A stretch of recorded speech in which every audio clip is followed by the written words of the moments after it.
eSports, casino online, caballos y mucho más. Regístrate ahora, deposita y cobra desde casa. Betcris.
We are live now. We are live? Yes. Okay, well, welcome everybody to the first SAGSE Talks West Africa. We are very excited about this. We are very excited to be here with you all. Thank you for all the support. Thank you for the sponsors that help us to reach this region. We are very thankful to the whole industry. We want to thank the speakers who are here. We have the presence of very important people who's going to share their insights in order to present Africa, to share with you this important information, to get to know this area, this specialized area in the world that we are talking, this African market, which maybe is very unknown for most of you, or maybe you know something, but you want to invest here and you want to be part of Africa. These people are the ones who knows and who is going to give you more information about it. We're going to have a period of 3 stages in SAGSE Africa. We're going to do the first one with West Africa, then we're going to go to East on the second edition, and we're going to have the third edition where we are going to be going to South Africa. But for the first one, which we are all here, I want to introduce you Anne Menswedi. She is the founder of Chicana Law Group. We have Alexander Pisolotto, he's co-founder of STM Gaming. We have Yaya from Partner Alliance Gaming Law. We have Devon Davok, who is General Manager of GLI Africa. We have Are Bashir, Executive Officer of Lao Lottery. And we have John Bamile, which is the co-host of this event, and he's the founder of Gaming Africa business. He have a very interesting media. It's gamingbusinessafrica.ng. So, John, here we are, and everything is for you. Thank you very much for being here. I hope you enjoyed the program. Yeah, thank you very much, Alan. I'm going to start with Alessandro. Alessandro has a presentation for us. Briefly, I want you to share that presentation so that our audience will know what we have in West Africa. All right, hi everyone. Let me share my screen. Okay. So since most of the people here will be coming from places that are not Africa, we put together a quick presentation so we can give some background information. On the first page here, we can see how the legislation is evolving in the West Africa. So obviously Nigeria and Ghana are the two biggest country in terms of legislation. They are online gambling is 100% allowed, and then we have a series of smaller country where there is no specific online legislation, but there are already operator working there. And Guinea come to mind with some operator working there, even though there are physical legislation for physical casinos, but not for online one. And as you can see, there are places like Mali where online is completely legal, and then there are places where like Senegal, Cote d'Ivoire, Sierra Leone, where uh, there is something, but it's not clear yet, and they are working on getting a proper legislation in place. Um, Obviously, the juggernaut of the region is Nigeria, no doubts about that, and for a simple reason: there are 203 million people living there, and as you can see, most of them has access to phone, and almost half of the population has access to internet. Okay, internet penetration is pretty high, and specifically the mobile internet is extremely popular. If you go to Lagos, you will see everyone having a smartphone. And as you can see, a very important number is that we have almost 5 hours of time spent on the internet per day. And I mean, that is quite substantial. Uh, Again, connection is improving and it's proving very fast. Is already there is 3G, 4G working very well. As you can see, the megabyte in mobile and in fixed internet are substantially, the value are important. So connection works well. That means that content that a couple of years ago, a few years ago, were not available now are available and can be promoted, because comes to mind online casino. It wasn't that popular years ago because of connection, but now that problem has been sorted. As you can see, again, most of the traffic is done through mobile. There is a bit of laptop and desktop, and there is a bit of tablet, but the vast majority of the traffic comes from mobile. Okay. Uh, in terms of financial inclusion, only 40% of people has a bank account, and even less as a card and mobile account. Nigeria is not like most of the rest of Africa where mobile money is really popular. Mobile money is just starting. I think they released the first license to Airtel or MTN not long ago. Then I'm sure that the other people speaking in this panel will give you more information about that. But yeah, I mean, 40% of people has a bank account, so there is still a lot of people that are unbanked. The e-commerce is obviously increasing, and the people spending money online is increasing year on year. 27% of people make purchases with credit card, 24% with cash, 23 with bank transfer. But this number here, the credit card number, keeps increasing every year. So the idea that you should get from this presentation is that West Africa and Nigeria in particular is a place where internet is increasing in performances and in penetration, and people start using it to do something else than only using social media, but they start buying online, they start registering online. And this is something that we're gonna, I think, explore later once we will discuss the relationship between retail and online. But internet is improving very, very fast. Nothing. This one was a very quick background fact to make sure that everyone has an idea of what the status of internet is in Nigeria. If anyone wants to use it, I'm sure that reaching out to John or to Alan, you will be directed to the person to have access to this small series of slides. Let me stop sharing quickly, and I'll give back. Thank you, Pizzaluto. I'm going to Amni right now. And last year, precisely last year in Rwanda, Africa Continental Free Trade Zone was signed. This is done to boost trade and investment in Africa. Can you shed more light on this? And what does this portend for gaming in Africa? Amni, I'm talking to Amni right now. Great. Yeah. Okay. Amni, so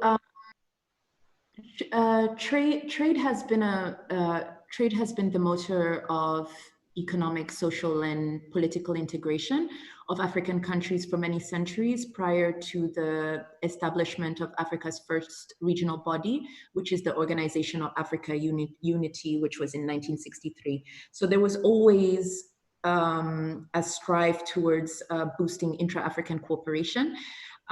There have been regional economic communities that have proved to be a little bit problematic in terms of complete integration and implementation of that integration. So in 2012, there was a decision to fast track the Continental Free Trade Agreement. So this kind of comes with a few things in terms of why this is an important pillar and a driver for Africa's growth and development is because it's actually a key aspect for the realization of Africa's agenda. For example, Africa's Agenda 2063, which is the Africa we want, which is basically the blueprint that African countries are using in terms of how that prosperity is going to look like, how are we going to build a prosperous and united Africa. So in this regard, also the Continental Free Trade Agreement would also help to improve prospects for African countries to implement the United Nations 2030 agenda for sustainable development and achieve the sustainable development goals.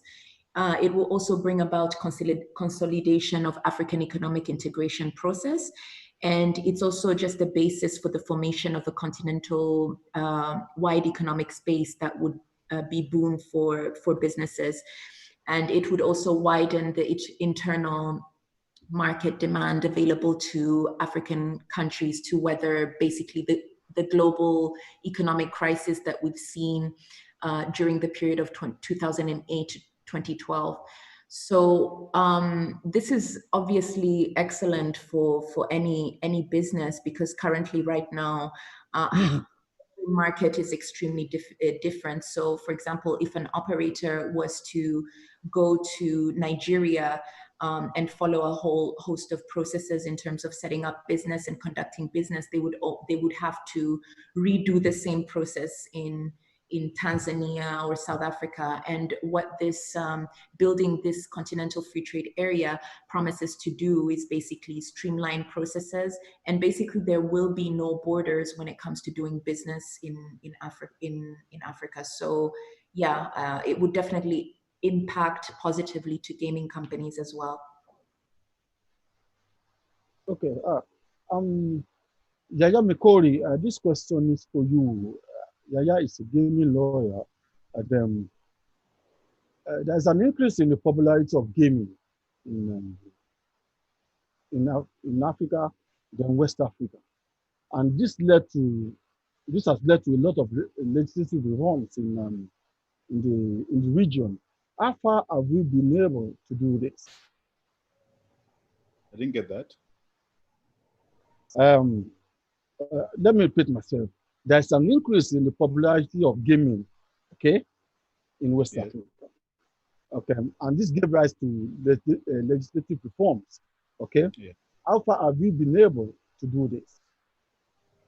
Well, thank you very much for that question. When it comes to reforms, as much as, in spite of the excitement, the growth of the industry, I think the reforms have not been as fast as we would have expected. But that as well is not unusual, because in every situation, technology always goes ahead of legislation. Yeah. So if you look at it properly, the whole gaming industry is probably driven by technology, media, internet, and all of these things move at a greater speed than what reforms can actually do. So if you look at it across Africa, though we know that there's a shift from retail to online gaming, we find out that the uptake hasn't been that fast. And that hasn't been that fast as well, simply because the reforms have been slow. If you look at the whole of East Africa, I think it's only, I don't know about Uganda, but I think it's only Tanzania that passed their online gaming law probably about 4, 5, 8 years ago. And that was probably the fastest.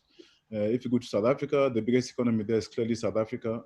Until recently, Western Cape started issuing online licenses for casinos, but elsewhere that has not happened. There have been several attempts to pass the online gaming laws or to make the reforms in South Africa. That has totally failed. If you come to West Africa, we look at Nigeria, and Nigeria presents a different situation entirely speaking. I think in Nigeria, the first state that has passed its gaming laws, its online laws, is in Anambra State. Lagos State have a draft. A National Assembly obviously recognizes online gaming. There's nothing that bans online gaming in Nigeria, but again, we have not seen any solid legislation that caters to that. In terms of general reform across the whole industry, you find out that people are more given towards what sells in their local economy. So if you look at Nigeria, sports betting, so people are more inclined towards sports betting to the disadvantage of casino and other games as well, you know. Lottery used to be big, or is still quite big, I think, you know, but you see a lot more happening in the sports betting space. So reforms have been slow. In Ghana, I know that Ghana are in that process as well, and they've actually stopped issuing licenses. Up until the COVID, I don't know whether there's been any change now, but I suppose that things have slowed down. So Ghana as well is working on that, but we haven't seen any changes yet.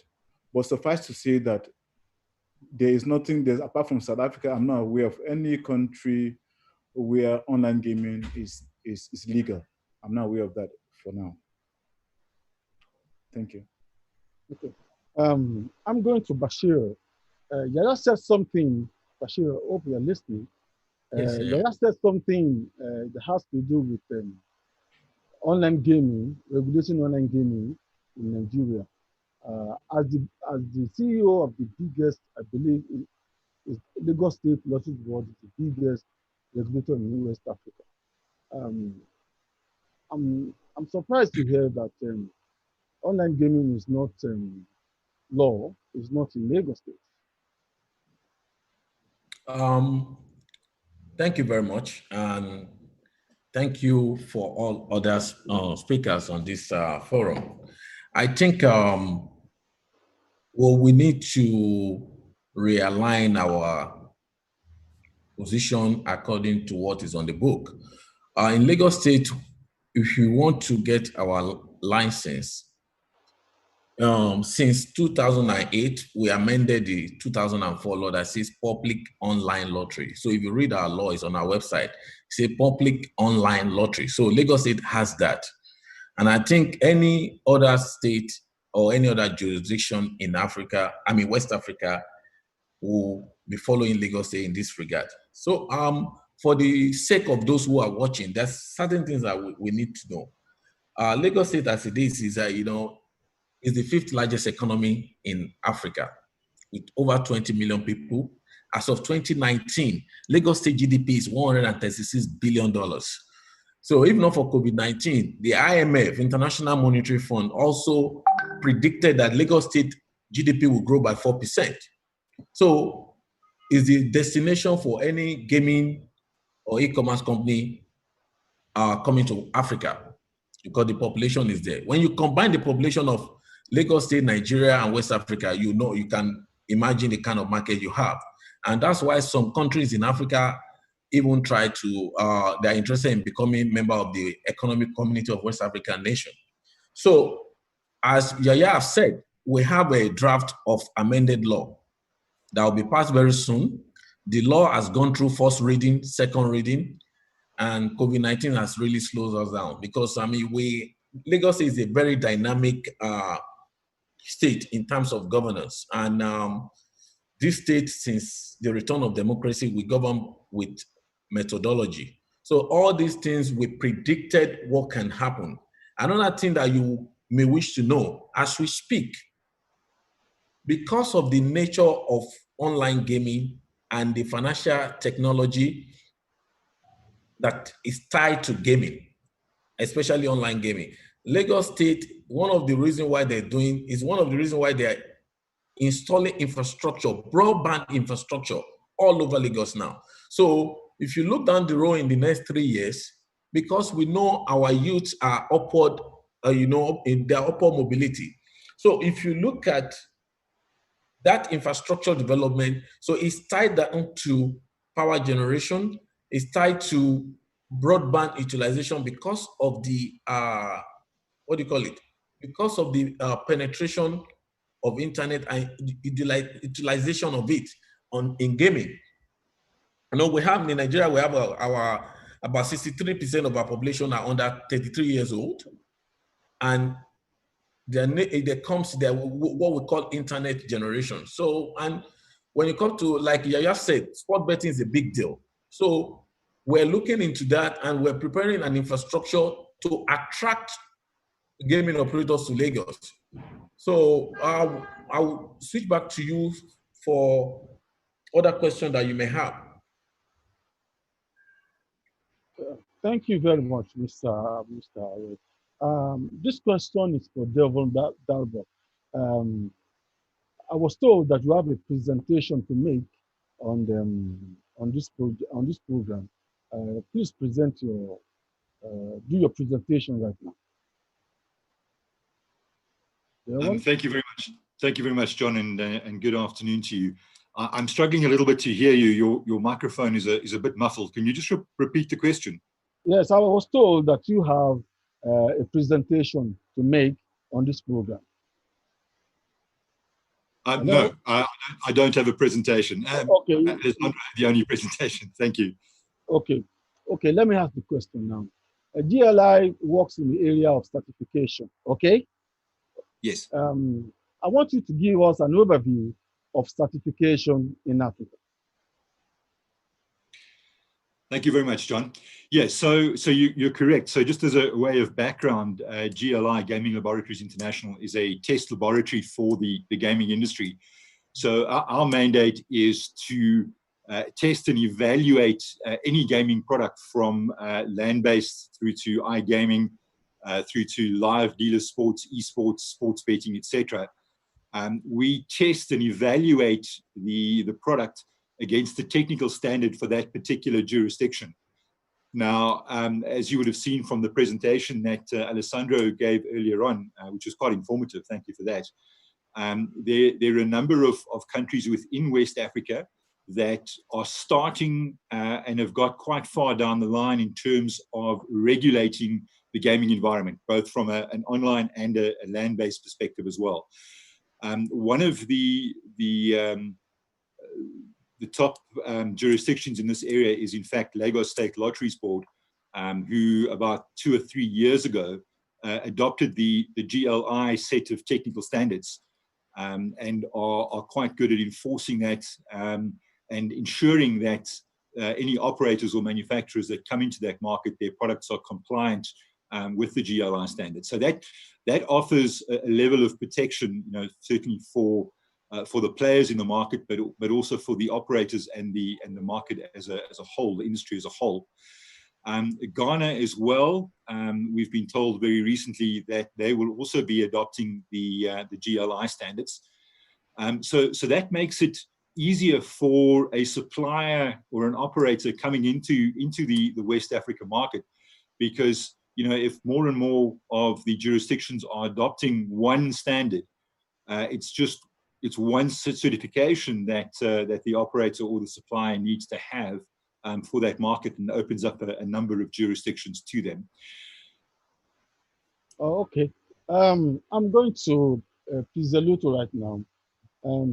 I want your organization is very popular in terms of white labor. Is white labor that strong in Africa for you to establish a company purposely for that purpose? Because you have it in, you do supply in Africa and in Europe. Well, it's not like we started without knowing the market. We are reselling B2B software in the market, and they were already present before us, targeting top clients that were international international operator. But then we realized that all across Africa, not only West Africa, obviously Nigeria is one of the biggest markets, as I said before, but all across Africa there are startups which want very easy to set up, very functional, and specifically made for Africa solution. So yes, I mean, the market is really big and it's growing. And the more the regulator changes and the more the different country implement clean and clear regulation, and as Devon was saying, get into standards that make sense for everyone, the easier it is for investment, even from outside Africa, to come in and start a business. And if you don't know exactly what you're doing because you've never been to Africa, you want to start with a solution that allows you to go live without investing gigantic amount of money, and with someone that tells you what you need to do to succeed, or at least with a platform that has been proven to be performing, because it's not easy to come into Africa and become successful. Good. That's nice. Amne, this question is for you. What are the major indicators that investors look at for before investing in any jurisdiction? I know there are many things they look at for, but the major ones that they look at for, what are the major ones that they look at for? Thank you for the question. So yeah, you're right. There's quite a few things that are looked at. I think I'd like to take South Africa because South Africa possesses the attributes that most foreign investors look for when exploring investment opportunities on the continent. So this list is basically the ideal. I guess they look at a country that has a diversified economy, a business environment that is characterized by a strong service sector, a large formal sector, business-friendly legal system, a solid industrial base, good healthcare system, housing, education. Although Botswana, Nigeria, Ghana, and other countries also obviously have this as well, but South Africa stands out because of its long history, I guess, of excellence in delivery of these services. Definitely a good legal system and financial system, political stability, and probably look at whether a country the said country is a signatory to any bilateral investment treaties, because this assures protection of the foreign investment in a foreign country. So I would say that would be the ideal indicators that foreign investors would look out for. Yeah, that's very good. Yaya Mikori, this question is for you. Retail is huge here. Retail is huge in Africa. There's no doubt about it. And West Africa is no exception.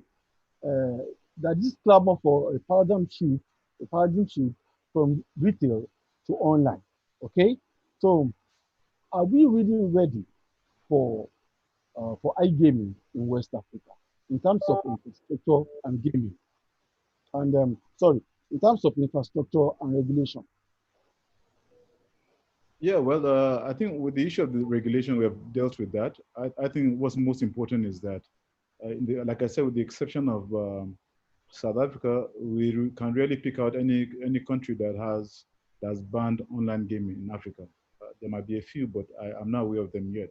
So in terms of the regulation, I think we're okay with that. As much as we would like something much more certain and definite for us that would direct how we operate or how operators enter the market, I think anybody who sincerely wants to get into the market can still come into the market. In terms of infrastructure, I think there's never a period when you say we are ready. That is a process. Technology is evolving. Data is becoming cheaper. There's more enlightenment, cheaper smartphones, laptops, and even other gadgets are getting available now. Again, you have to understand, we're talking about the population, the demographic. It's predominantly a youth-driven population. Technology is part of what they do. Technology, media, online, no matter how you want to categorize it, it's part and parcel of their own growing up culture. So we are there. And I think from the data that Alexandro presented, you can see a shift. I was just reading the papers today that internet mobile subscription increased in Katsina by month on month, increased by 15%. So in 3 months, the subscription to mobile phones has increased by 45%. That is far-flung Katsina, which does not even feature when you look at the various economies in Nigeria. So we're going to get there. Earlier in the year, if you look at the NCC, Nigerian Communications Commission, they launched their digital economy policy, draft policy. So obviously the government plan, I can speak from, I'm sure other African countries as well also see the importance of the digital economy. And that definitely portends a good platform for iGaming to grow. Like I said, it's part of our culture now. It's popular culture. You don't have to even think about it. Whether you drive it or you don't drive it, it's going to take a life of its own. So yes, there are lots of things that need to happen. Infrastructure, especially when it comes to broadband, is still expensive. But again, we know that lots of investments coming in that direction. With COVID now, we can see how the behavioral pattern has substantially changed. Even people who do not know how to use emails know how to make a Zoom call. You had no choice. That's the only other option. So I think COVID has fast-tracked that process by whatever percentage you want to you want to use. We have no chance. I mean, we have no opportunity but to move forward. Things are moved forward. Necessity has moved us forward. And I think most governments are going to look at how they're going to capitalize or grow their infrastructural requirements for the digital economy, which gaming is part of. Thank you, Yaya. This question is for Bashir Are, the CEO of Lagos State Lottery Board. You told me that we want to make Lagos State Lottery Board the preferred regulator in West Africa. What are you putting in place or your plans to build that vision, to actualize that vision?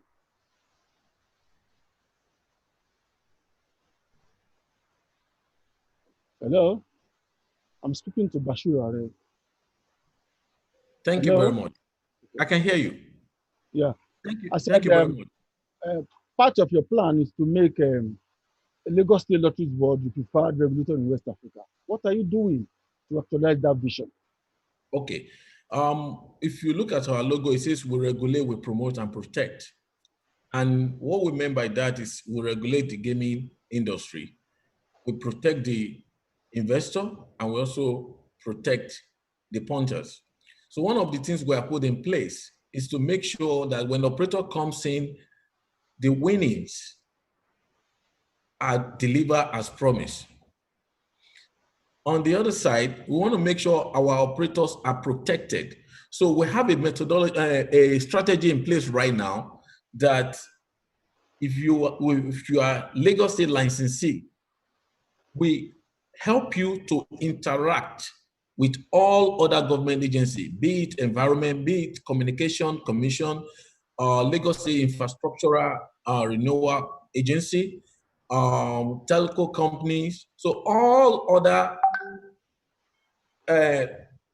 assistance you will need outside of getting our license, we provide it and we get it with you, so that you know the ease of doing business is a big factor in our strategy to make Lagos the preferred location.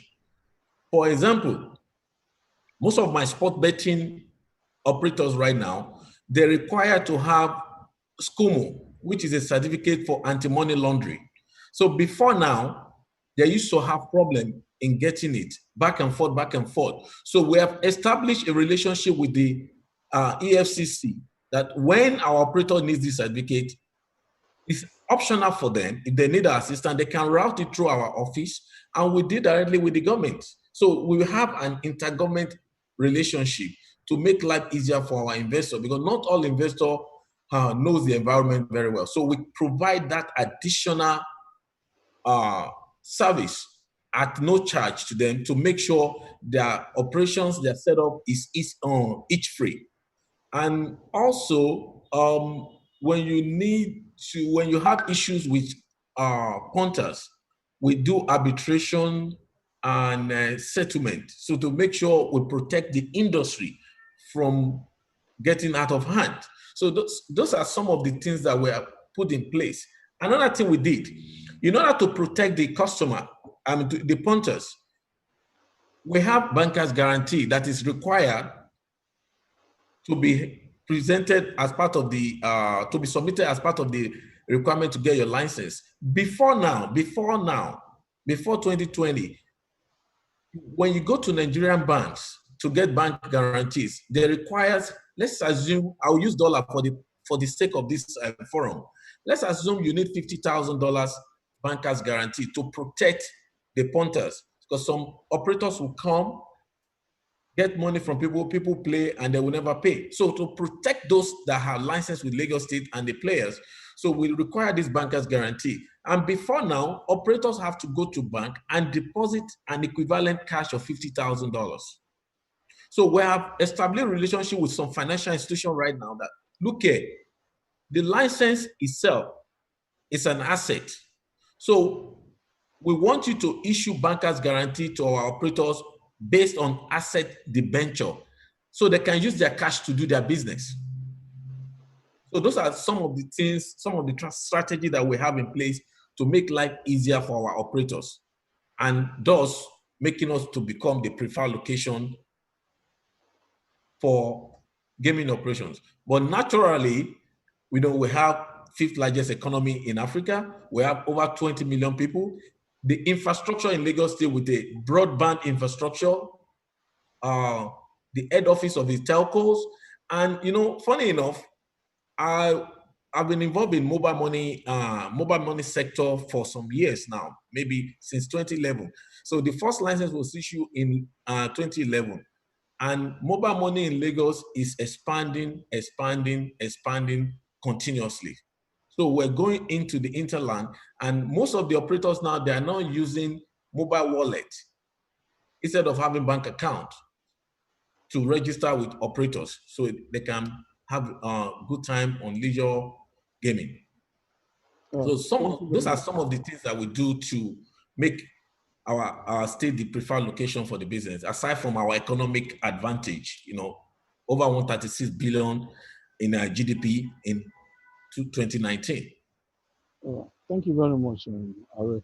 I want to go to Darbock now. The issue of certification is very important to me, because I know gaming software is like the lifeblood of a regulator.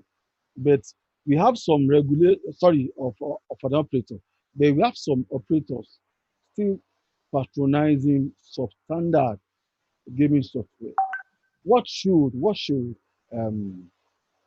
operators and regulators do in that regard? Thank you, John. Yeah, I think regulation is a whole framework of various components, right? From the legislation itself to the rules and regulations, the technical standards we spoke about earlier on, etc. And as some of the participants on this panel have spoken about already, that technology has moved forward so quickly over the last few years, and the change in gaming has really moved from kind of lotteries and land-based casinos, slot machines. It's moved online to sports betting, iGaming, online casinos, etc. And the technology has moved so quickly. The problem is that the regulations, the legislation, etc., hasn't kept pace with that. So that's allowed for gaps in the market, for grey areas in the market, and areas that are not particularly well regulated. And as I think as Yaya was speaking about earlier on, there's not very clear legislation in many jurisdictions around online gaming.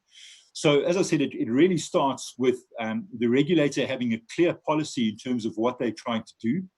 It's always very difficult for a regulator because you don't want to over-regulate the market and strangle the market. But on the other hand, you want to create growth. You want to draw investors into the market, but you want to protect your players as well. You want to ensure there's game fairness. You want to ensure there's network security, etc. So it's a bit like an onion. Yeah, there's many, many layers in an onion, and you need to peel away each layer to get to the center of it. And that's a bit like the framework in gaming, and that's part of what we specialize in as well. We work with many regulators, including Lagos State Lotteries Board, where we've helped to put these regulations in place, put the technical standards in place, etc. And then it's really once the regulator has that framework in place, it allows them to go out and regulate their markets, and it allows them to enforce with the operators, the suppliers, etc., the regulations, the standards, etc., that they've put in place. Thank you very much. That's very nice. These questions are for Amni. I have two questions for you. The first one is, what would you say is the big risk in investing in Africa?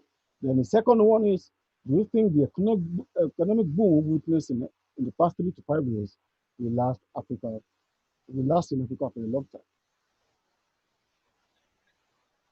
time? Sorry, John, did you say the first question is what did you say the first question was? The first question is, what would you say is the big risk in investing in Africa? Okay. Yeah, I mean, there's certainly a gap between the reality of Africa's potential for investment and the perception. So if you tell many people that some of the highest investment returns in the world are made through investing in Africa, they often just don't believe you. So there's certainly a gap between perception and reality. And also, if something happens in one country or region, it is assumed to be happening all over Africa, which is not really correct. So foreign investors definitely need to begin to differentiate between different countries and regions. But risk, both real and perceived, is the primary reason more capital is not flowing into Africa. Africa represents incredible potential. So while capital flows have occurred quite successfully elsewhere, for example, in Asia, Africa has been left behind.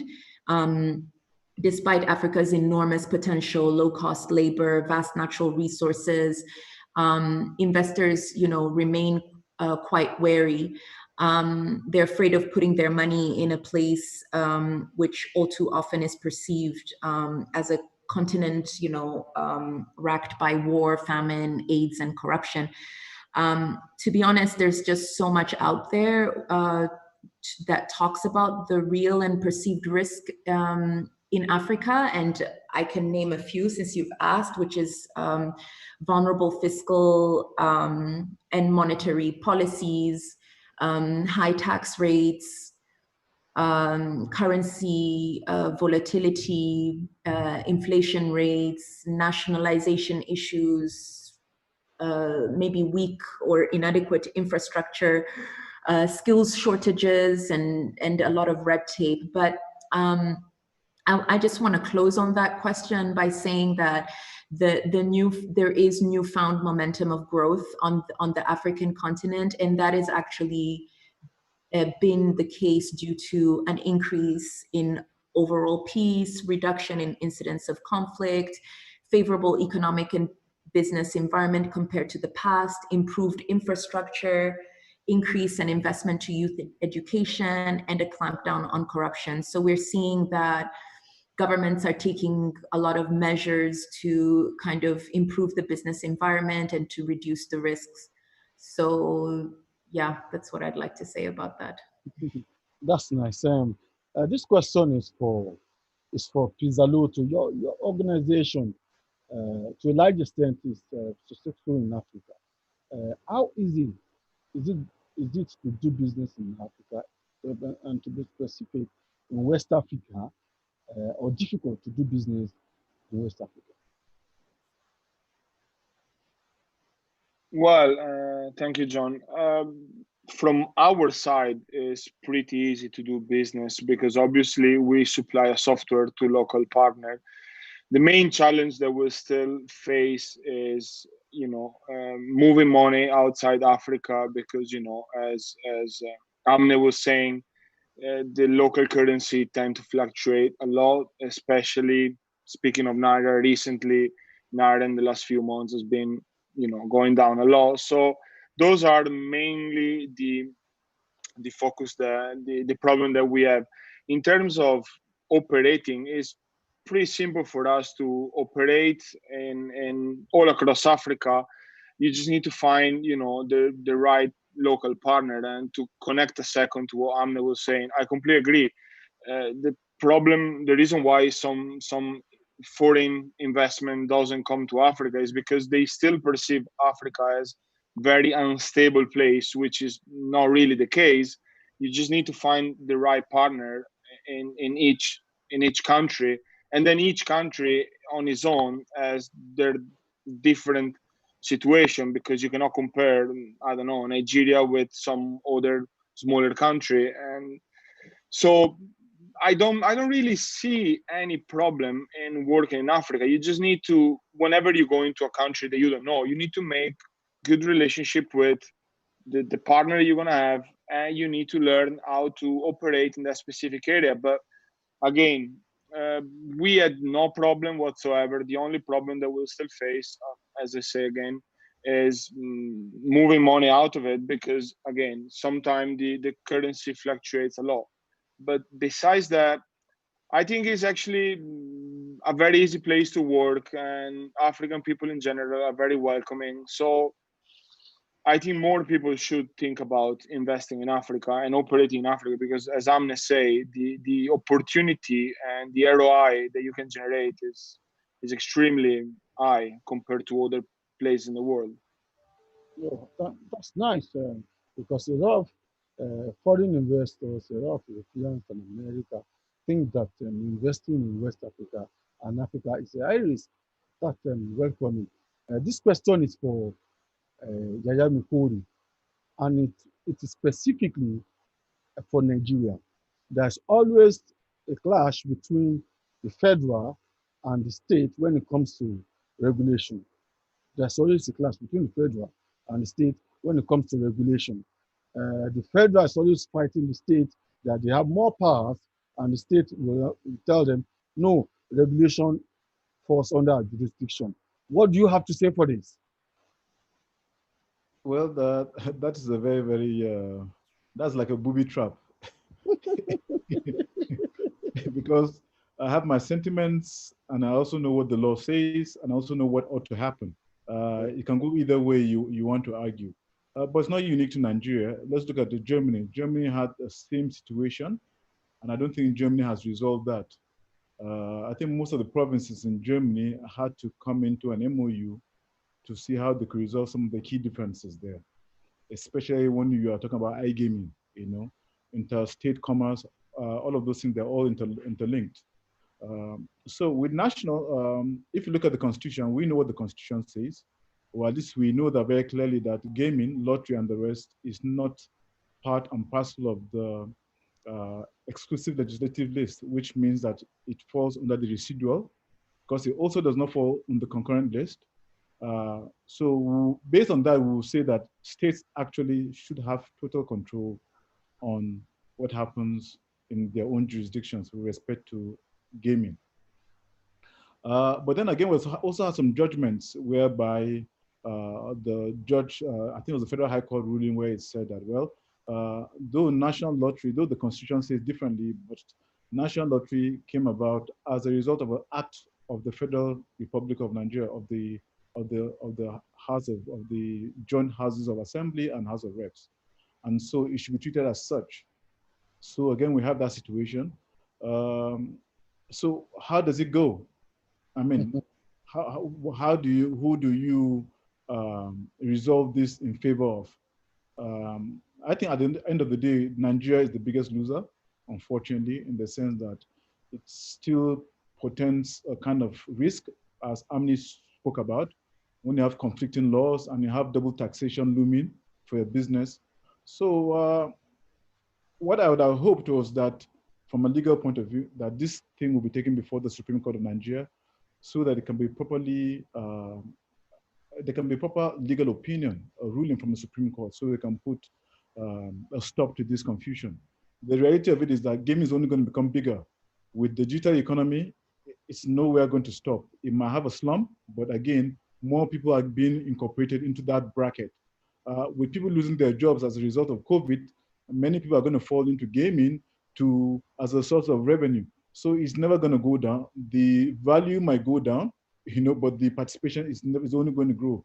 So what I would have believed is that to resolve this issue is that this case should be taken to the Supreme Court so that there can be a final resolution so that we can now start rebuilding a proper industry that's befitting for the country and that can give back to the people. Another option, again, would be to say, okay, let's sit down the same way Germany did, all the states did, sat down and said, okay, let's share this. But again, the German situation, it failed. It did not quite succeed. So it depends on what the subnationals and the national lottery want to do. But it's either they go to Supreme Court for proper interpretation of what it says, or they sit on the round table and resolve these issues. It's a huge pie. There's enough for everybody. I believe so. I think part of the confusion as well is when the Federal High Court talked about interstate commerce, because once you're going online, it's interstate. Most of the time, you don't know where the transaction is starting from or where it's terminating from. So I think that's where the confusion is.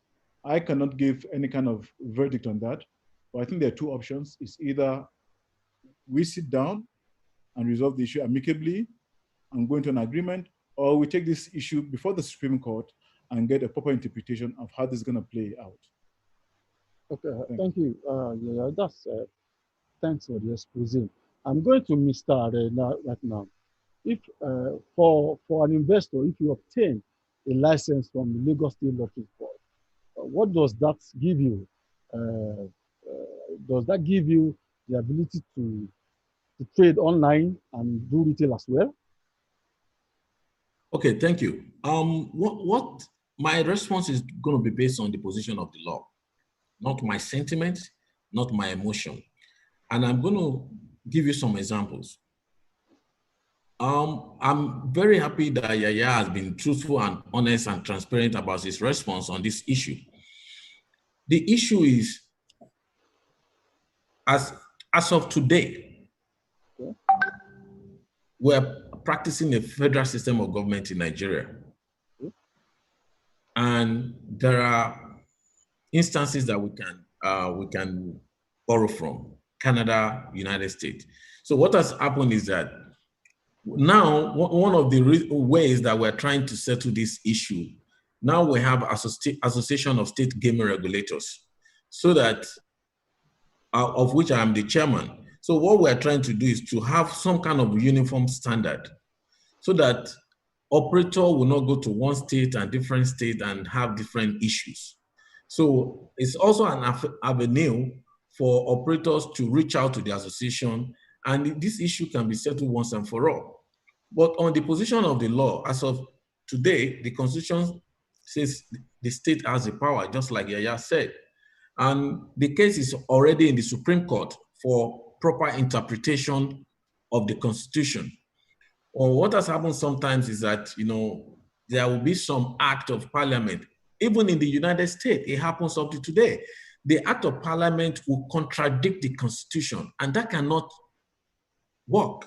When you say we should sit down and do MOU or some kind of agreement, that does not erase the position of the Constitution. So it is always good to seek interpretation from the Supreme Court or the National Assembly to adjust the act to fit what the Constitution says.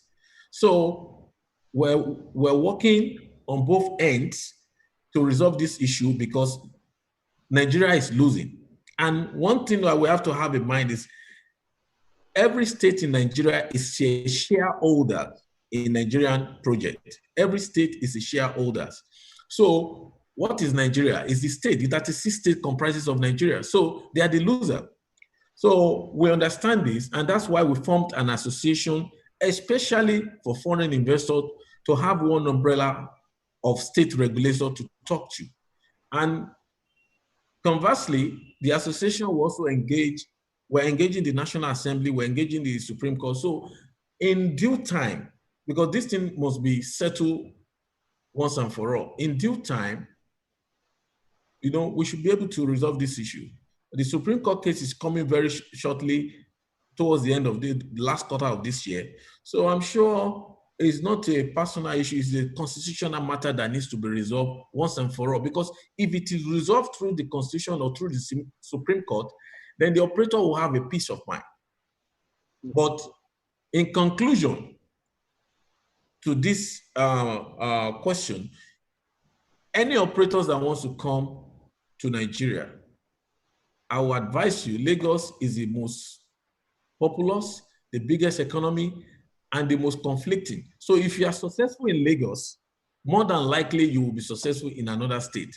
And like I said, we have a strategy to make life easy for any investor or any operator, both local and foreign, to assist their business to grow. It is when that business grows that we can ask you for taxes. Thank you very much. Lastly, because we are going to conclude right now, Amne, in about a minute, just tell me, what do you see in terms of foreign direct investment in Africa in the next 2 to 3 years, briefly?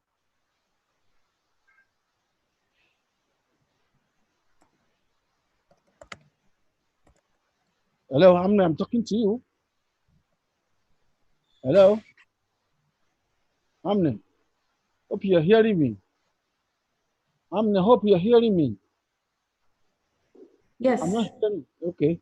What do you see in Africa? How do you, in conclusion, briefly, just briefly, what do you see happening to Africa in terms of foreign direct investment in the next 3 years? Briefly.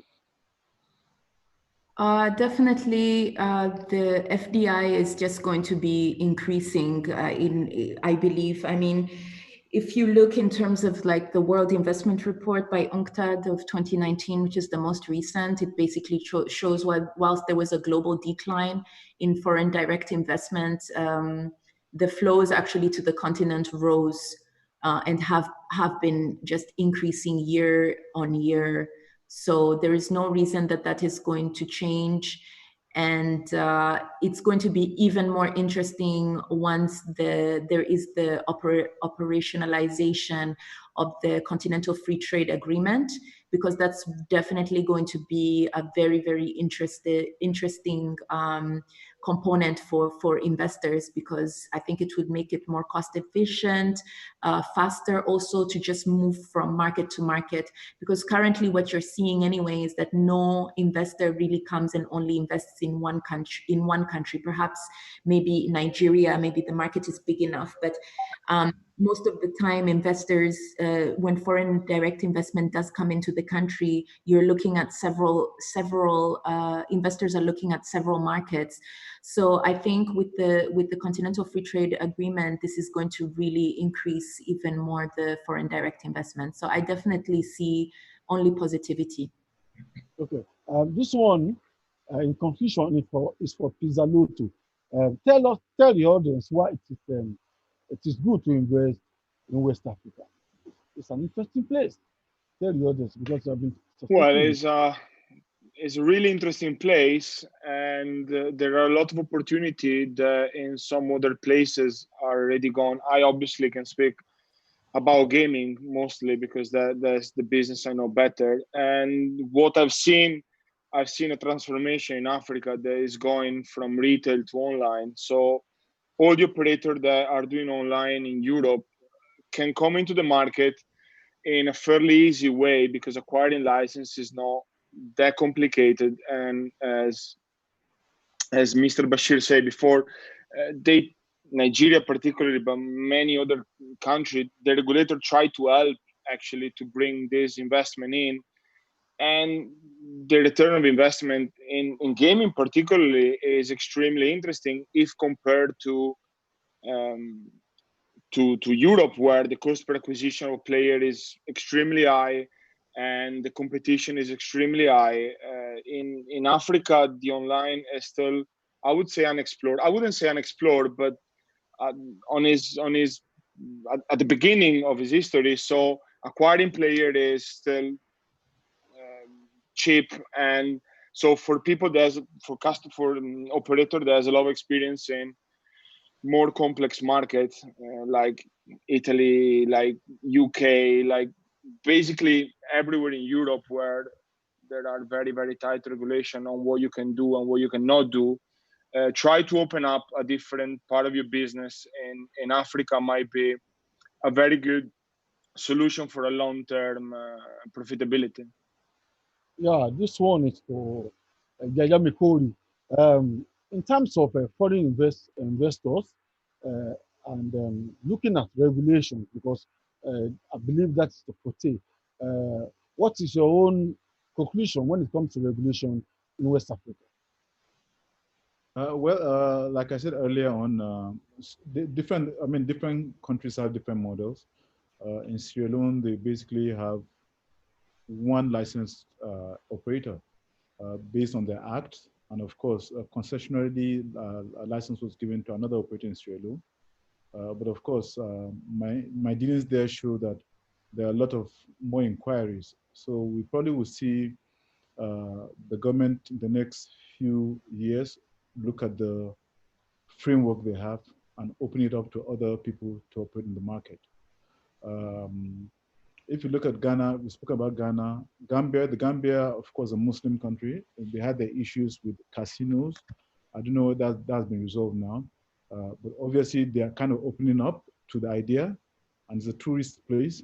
So it just makes sense for them to make gaming part and parcel of their tourism offering. If you compare what's happening there in Gambia and look at other Muslim countries like Morocco, Egypt, though they don't have any strict laws in Morocco, but you know that gaming is basically tolerated there. So I think we're going to see a gradual process of development across West Africa. Cameroon is French speaking. What I've noticed is that there's been, though we're part of West Africa, but the French speaking countries and the English speaking countries, there's some kind of lack of integration in terms of maybe because of cultural thing or language barrier thing. But definitely Cameroon too, they have some element of regulation there. And they're given out licenses from the Ministry of Finance. But again, their attempts to come up with the framework has failed. And I think it was all driven by politics. We were invited actually at one point to help, but that failed as well. So I think you're going to see a lot more happen in the English-speaking countries than the French-speaking countries. But overall, every country, gaming, like I said, is part of popular culture. You can't separate it anymore from the other gaming, which has to do with virtual games, esports, and the rest. They all operate within the same ecosystem, and countries were left with no choice but to put in the required law that will help encourage investments and drive their respective economies. Finally, this question is for Devon Dalbrook. This question is for Devon Dalbrook. We have the GLI standard. How successful is that in West Africa? Hello? Sorry, John, I didn't hear the question. Just repeat the question. Okay. Briefly, we have the GLI standard in, as part of the policy. Okay. How successful is this policy in West Africa? Okay, so the GLI standards have been developed with many regulators and operators and suppliers together, and they've gone through various different drafts. And there's a GLI standard to cover each mode of gambling. So from land-based GLI 11 through to GLI 19, which covers iGaming, and GLI 33 standard, which covers sports betting. And as I said earlier on in my opening, the benefit of that is that if a region such as West Africa and many jurisdictions in the region adopt the GLI standards, it makes it a lot easier for a supplier and operator, manufacturer, etc., to come into that market, because once they've got the GLI certification, any jurisdiction that accepts that is kind of open to them. So it's been fairly successful as well. Lagos State were the first in the region to adopt the GLI standards, and I believe that's working well for them. We're now also starting to see other states within Nigeria adopting the GLI standards, as well as Ghana as well are adopting the GLI standards. So from an operator and manufacturer supplier point of view, it certainly makes it a lot easier to enter into the market. Oh, thank you very much. I say a big thank you to all the speakers from Devon Babok, who is the DM, GLI Africa, to Pizzaloto, who is the co-founder of STM Gaming, to Amnesh Swedu, who is the founder of Shikana Law Group, and Yaya Mikori, who is the founder of Law Alliance, and Mr. Awe, the CEO of Lagos State Law Board. It's been nice talking to all of you, and let me hand over to Alandura for the meeting class. John, thank you very much for moderating this. You have been a very insightful moderator. I just took some notes here. I always do this when we are doing the SAGSE talks. If I would say that we replace the word Africa for Latin America, I would say we are the same. There is a very, very, very strong similarity with Latin America, where we have a long and wide extent territory, which is divided by different countries. The same thing happened to you when ADME was getting a context about, they talk about inflation, they talk about money volatility, they talk about everything that we are experiencing that every day. That's why we, first of all, intend to do this, because we want to show that if everyone is very interested about Latin America, they should go also to Africa. I'm not saying that the other markets like Asia, Europe, or the United States are not interesting, but I say that we as developing countries are huge opportunities. I took notes from many things that Are Bashir said from the regulator side, that they are getting together as an association. That means that they are empowering everyone to work side by side. That's very interesting. If you have in a region and a territory someone like Bashir Are, which is a regulator, and he's working as a friend with the industry, understanding that the first way of doing business and attracting business in terms of internationality is making legal things easy for them, so people get into Africa, into different countries inside Africa, and they would start paying taxes. That's amazing. What Yaya say and ADME about the law, it's very interesting, because it happened the same in Latin America. When we talk with Devon and he's talking about standards, he said about different countries with different regulators. Alessandro talks also about the experience that he has. So it's very interesting to get to know that Africa, it's a very important thing to have into mind, because there are huge opportunities. And actually today, someone mentioned that people are now like native, in the digital native, so they are into technology with mobiles. You have broadband getting to Nigeria, which that means you have the corridors, you have the path in order to get into mobile gaming. You have a very low players acquisition. So people need to know this, that investors, when they aim to Africa, they have a very good ROI, a high ROI into investment, return over the investment, and very low player acquisition. That's things that only happen in Latin America and in Africa. So we have to think about Africa as a similarity of Latin America, and then study it in pieces. That's why, as Latin Americans, we wanted to share this with the world, saying we have to divide Africa at least in 3 areas: West, East, and South. Of course, there are many divisions that we can make into those, but the important thing is that there is a regulator side, which is very commitment to help investors. There are professionals in gaming law, there are certificates, and there are platforms here that they can help to evolve in this situation. So with all this said, Africa, especially West, that we are talking right now, it's huge as opportunities. The market is balanced, like we are doing in Latin America starting, but it's the next market to be starting. So I invite everyone who is trying to find a market to invest to come to Africa. Africa is ready. We are all here ready to help you. Here are the experts. We are just here to help you to get in touch with them. We already have messages from people that they want to have more of this conversation, people from Lagos, people from Latin America, who they are saying in private chats, hey, they are talking about us. And that's the idea. We want to share the world, that things that are happening in Africa are the same as happening in Latin America.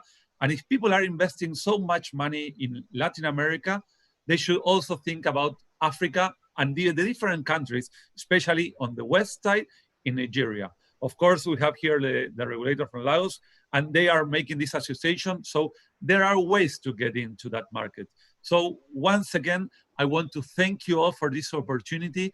This is the first one we do in Africa. We're going to do 2 more.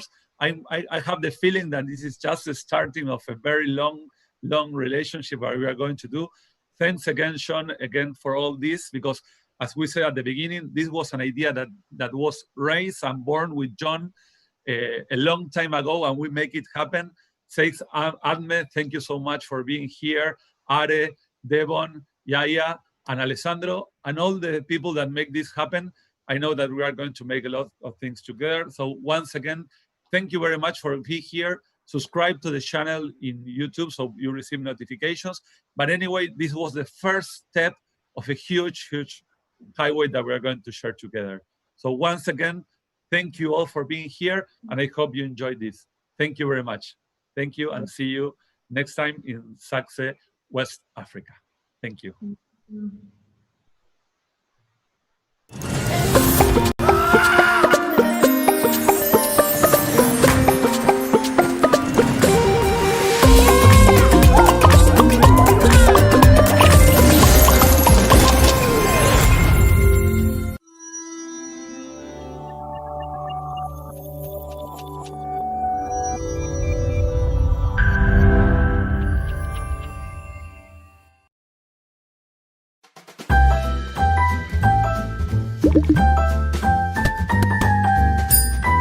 Thank you.